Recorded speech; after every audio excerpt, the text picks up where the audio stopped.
Assalamu alaikum warahmatullahi wabarakatuh. Ni mimi mtaalamu wenu Mwalimu Abul Hassan Jumar, mfasiri wa ishara za nyota na ndoto na utatuzi pia katika matatizo mbalimbali. Ikiwa tuendelea kufafanua na kuzifafanua zaidi ishara za matukio mbalimbali, na kama tunavyofanya ni matukio ya siku 2, siku 3 yatakuwa yakionekana, na pia vile vile mujiandae kwa sababu ya maelezo yatakuwa yakifanyika ya moja kwa moja katika mtandao wa TikTok live. Hiyo itakuwa watu wanauliza maswali yao, lakini pia kwa wale ambao wanahitaji kusomewa kujua maisha yao, ni vizuri wakanitafuta private au wakatumia namba za simu. Na kama inavyofahamika katika utaratibu wa namba, huwa hakuna kuruka namba. Lazima uanze namba 1, namba 2, namba 3 na kuendelea. Hakuna utaratibu wa kuanza namba 1 ukaenda namba 4. Nini inaashiria? Katika maisha yetu lazima utaanza, kuna mwaka ambao utakuwa ni mzuri, unatakiwa ufanye mambo mazuri na ndio nafasi yake. Na kuna mwaka unatakiwa ukasubiri. Na kama hivi tunavyoangalia, tunaelekea kwenye siku ambazo kila mtu atafikiria hela zaidi. Lakini unazipataje? Kwa hiyo utaona kila mtu ana vipingamizi vyake, ana nafasi yake. Na hii yote ni kuashiria mtu awe anajua afanye nini ili aweze kufanikiwa, aelekee wapi ili aweze kufanikiwa. Kuna namna ya kusubiri pia, unatakiwa usubiri kuliko kulazimisha kitu ambacho hautakipata. Kwa ni vizuri ukabadili.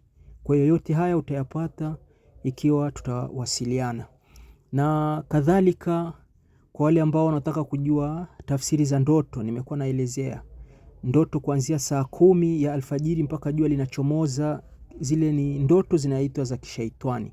Yaani kile unachokiona ndio tatizo ulilonalo. Kwa mfano wale ambao wanaotaabika na ujauzito, mida hiyo ndio wataona wanapata mimba, wanapata ujauzito, wanapata watoto, hali ya kuwa wana matatizo katika watoto au kupata ujauzito.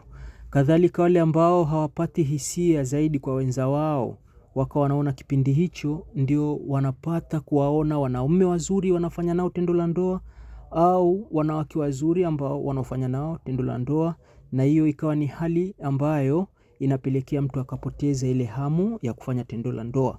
Wakawa wanasema kwamba wamepata mashaitani au majini mahaba. Sasa jini mahaba si neno la kitaalamu. Neno la kitaalamu ni maafiriti, kwa sababu hawa maafiriti ndio wanaohusika zaidi kufanya matendo ya ngono. Wanawake wa kiafiriti wakafanya ngono na wanaume wa kibinadamu, na wanaume wa kiafiriti wakafanya ngono na wanawake wa kibinadamu. Sasa nini cha kufanya? Kuna utatuzi ambao unaenda kitaalamu zaidi. Kwa hiyo ni vizuri tuwasiliane, tuondoe changamoto. Na wale ambao wanaokuwa katika nafasi wanapata pesa lakini hawafiki malengo yao, wakaona mpaka pesa zinapotea, hakuna walichokifanya, pia wanatakiwa tuwasiliane nao ili niwaelezee ufumbuzi ni nini na hilo tatizo linaanzia wapi, kwa sababu lazima tujue tatizo linaanzia wapi na kulitatua. Twaib, katika mwendelezo pia na kubali ushauri mbalimbali. Kwa ni vizuri mkanishauri, na ni vizuri mkasema mnataka nini. Kwa hiyo ni vizuri mkashusha comments zenu, nikawa nazisoma, na nyingi nitakuwa nawajibia hapo hapo moja kwa moja, na zile ambazo zitakuwa ni za siri ambazo zinahitaji mtu ajue yeye mwenyewe, ajifahamu yeye mwenyewe, yani inakuwa ni private, sitazijibu, nitaelekeza tuwasiliane private, yani sehemu ya faragha. Twaib, lakini nawatakieni mafanikio mema. Asanteni.